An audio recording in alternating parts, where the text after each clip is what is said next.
Well, we finally got a nice day. Probably nicest day so far this year. It's got to be near 60. I mean, just moving around, I'm getting a little bit of a sweat buildup sometimes here. It's pretty damn breezy today, but I just want to show I got this finished up. I ended up using all 7 of them paddles. I'm gonna have to go get another paddle here yet. This one's getting pretty damn weak, but it'll be good to go. Say, get another day here. Working on something else here right now. Like I finish up the maintenance on this. I want to tighten up that apron a little bit and try to figure out this back spine. What's going on here? But that damn thing needs them O-rings changed again. Leaking some oil. Inside them housings there's a O-ring. Usually when that goes bad, it'll leak off a little bit. I'm assuming that's all it is.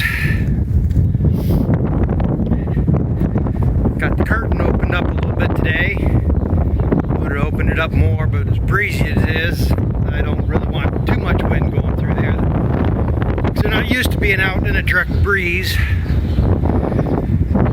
But I've been playing with a little bit of everything today. Got this out yesterday. See how it was going to run. Last year I couldn't get this thing to idle for nothing. Every time you come to a stop to shift, it would stall out. Or it idles so fast you couldn't get it into gear. And then when I moved it from where it was sitting last fall to where I was going to park it for the winter, I couldn't keep this thing running no how. It was miserable. So well, I better get this out and see what it's going to do.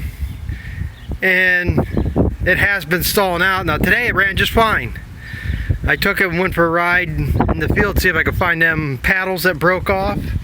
I found one of them. There's still one out there I didn't find yet.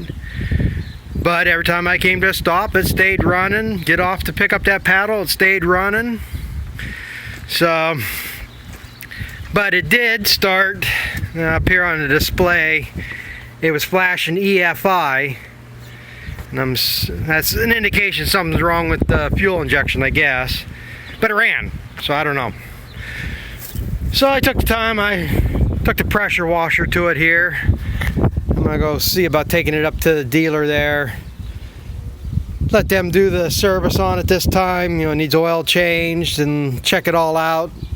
I'll let them check this. Now, yesterday and today I noticed this module here got hot. And I mean hot. And you wouldn't hold your hand on it. So I don't know if that's indicating something's going bad in it or if it's supposed to be that hot. But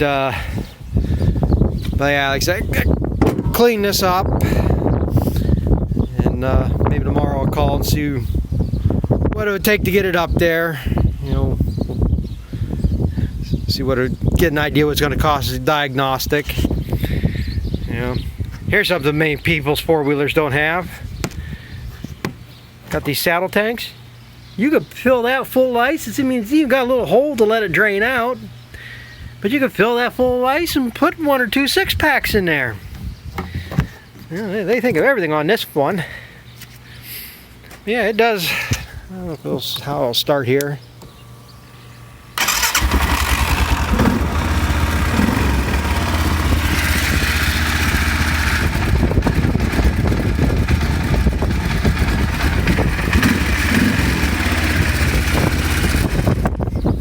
See, it stalled out. That's the thing, you have to keep it revved up. Either, like I say, either to keep it running, it stays running too fast, you can't get it to go into gear, or it idles down and it keeps wanting to stall out. And like I say, while I had the pressure washer out, I only got a dinky one.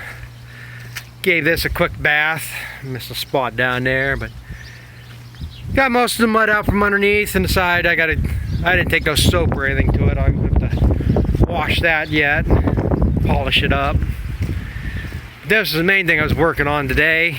Main thing I wanted to wash off. I got an oil leak somewhere on this thing and I can't find it. I mean, there's so much mud and stuff in there, you couldn't tell what was what. And I mean, I'm practically changing the oil in this thing every 2 weeks. It's been this way all winter, and like I just can't get in there to look. So I wanted to get this cleaned out so maybe I could find some oil falling. I mean, right now that's all just the water dripping off underneath. But I had it sitting here running for a little bit. Hopefully I could see something. The one thing I don't want it to be this either, but if anything I'm hoping it is, this is where you drain the oil out at. And it's a hose that goes over to the oil pan. I'm hoping maybe that's got a hole in it. If not, if I don't see nothing up here, my next option is it's the oil pan that's leaking, which is possible. It could be cracked because I've lost the bottom shield off this thing, and I can't. I'm dragging bottom, going through mud and stuff, and it wouldn't be surprised me to have a hole in the pan. But if that was the case, I'd see something on the ground there by now. And while I was at it, I was getting this tightened up. This is a track that was real bad. I did take 3 holes up. I moved this one up. I moved this one back, and not that one. This one here. Went from this hole to this hole. Well, something ain't right there. What'd I do? I messed up. Yeah, it don't matter as long as they're all in this same hole on opposite sides and kept even. But that's what I'm playing with right now. This is a trick here. Getting the straps in the right way, because if you don't get them just right, you get too close here, it'll pull this and twist them back and forth, and you can't get them lined up. So like I say, you pretty much got to have 2 straps to do this, or a fence stretcher, something to pull them together. But I think, all right, I know I did. This one went back. Did I don't even know now. All I know is I took up 3 holes. So that should be about 1.5 inches of slack I took out of it. But I don't know how that translated. I mean, there's more than 1.5 inches of slack or dip in there. But like I say, as it rises up, it compounds probably. But like I said, I got that. Got a hell of a lot tighter. This one here, I don't think so. It would be a fight to get one out of this one, which it is a little bit loose. I am spinning inside this track too, but it really don't matter as long as I get them a little bit tighter. I gotta get this one tightened up for sure. That's been causing me problems. But yeah, today's just a little bit of everything. They say washing the truck, washing that up, cleaning this up somewhat. Still gonna be a muddy mess. But they say let it run this here a little bit, and hopefully maybe I'll see oil running. I mean, it did seem to have. It was kind of heavy in this area, but I really don't see anything leaking. But I guess that's the fun of this, I guess. Skid steers are never fun to work on. But I guess I gotta get back to this and be time to mix feed here pretty soon. So thanks for watching, and we'll catch up with you later.